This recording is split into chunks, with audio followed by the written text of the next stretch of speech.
Côte d'Ivoire, mauvaise nouvelle pour le président Alassane Ouattara. Le président de la République de Côte d'Ivoire, son Excellence M. Alassane Ouattara, vient de subir l'humiliation du siècle. Les détails dans cette vidéo.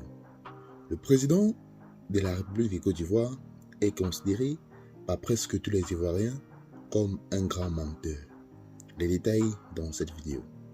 Le président de la République de Côte d'Ivoire perd sa crédibilité auprès de sa population après ce qu'il a fait à l'ancien président de la République de Côte d'Ivoire, son Excellence M. Laurent Gbagbo.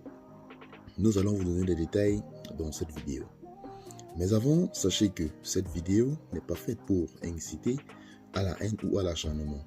Elle est juste à titre informatif. Donc tâchez de rester poli, mais surtout courtois dans les commentaires.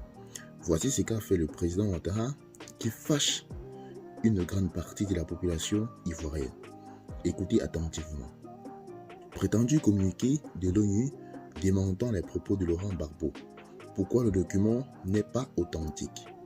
Détail. Le communiqué du démenti n'a pas été signalé du secrétaire général de l'ONU, Antonio Guterres. Le communiqué attribué au secrétaire général de l'ONU a fait le tour des réseaux sociaux en début de mois de janvier 2025.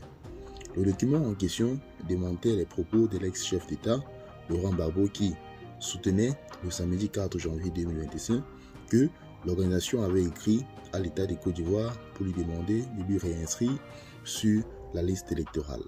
Mais, bien y voir de près, le document en question n'est pas authentique, comme l'a démontré le confrère de Doubaya.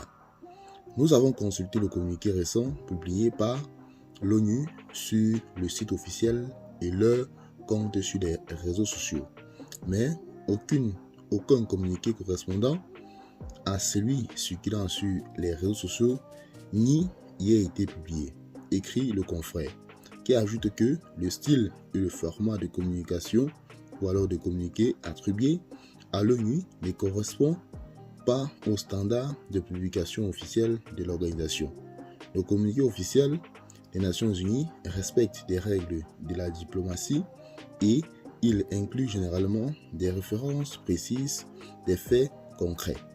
Il fait aussi remarquer que des expressions telles que totalement infondées ou s'inscrit en faux ne sont pas utilisées dans les déclarations onusiennes. Diplomatie oblige enfin aucune signature ou mention d'un département précis n'est indiqué dans le document circulant sur les réseaux sociaux.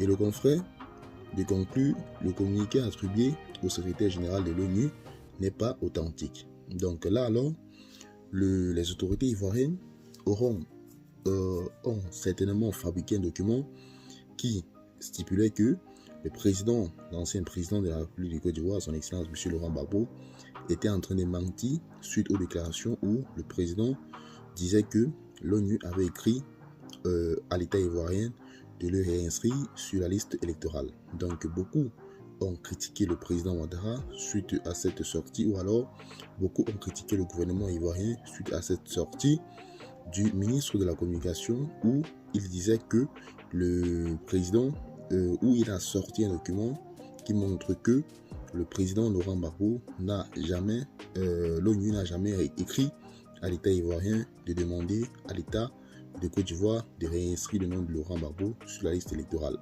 Donc vraiment, le président Ouattara est en train de perdre sa crédibilité, ou alors le RHDP est en train de perdre sa crédibilité avec ces actions qui sont en train de multiplier, qui ont pour but d'écarter tout potentiel opposant à leur régime. Donc mes chers amis, peu importe ce qui se passe, les autorités ivoiriennes devront tôt ou tard libérer le plancher un jour, parce que nul n'est éternel à un poste. Donc mes chers amis, ceci étant, tel a été tout. Partagez la vidéo avec vos amis, abonnez-vous à la chaîne si ce que je fais vous intéresse et retrouvons-nous tout à l'heure pour une nouvelle vidéo. Bye bye.